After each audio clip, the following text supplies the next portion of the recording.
Tignan mo to. Siya pa yung mayabang. Cheater, mga agaw.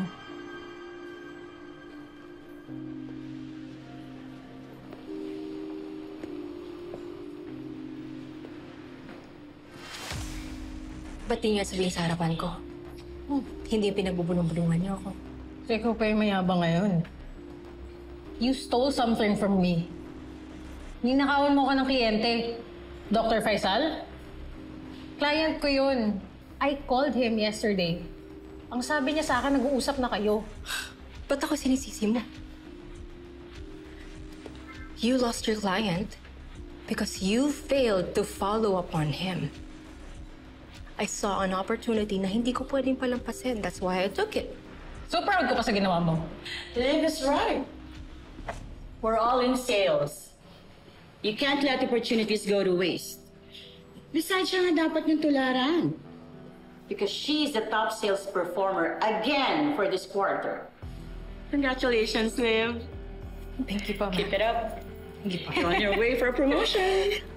Yes, you did a good job. Talaga po? Yeah. Congratulations. Thank you, ma'am. Salamat po. Thank you. See? Siya gayahin niyo. And as an additional incentive, the top sales performer receives 50,000 pesos. Congratulations, Olivia Baltazar. Congratulations. Good job.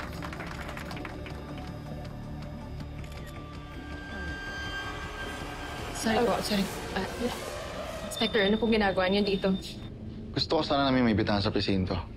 May mga tanong lang kami sa'yo tungkol sa pagkamatay ni Zach Zamora.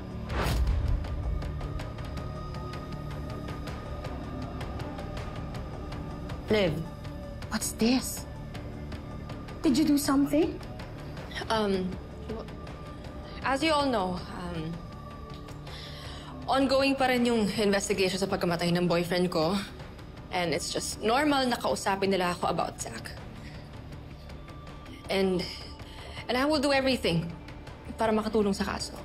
So, sasama po ako sa inyo. Baka siyang suspect sa death ng jowa. Well, probably. Nangago siya ng kliyente, di ba? Buti nga sa kanya. Mas maugali niyan eh. She stole my client.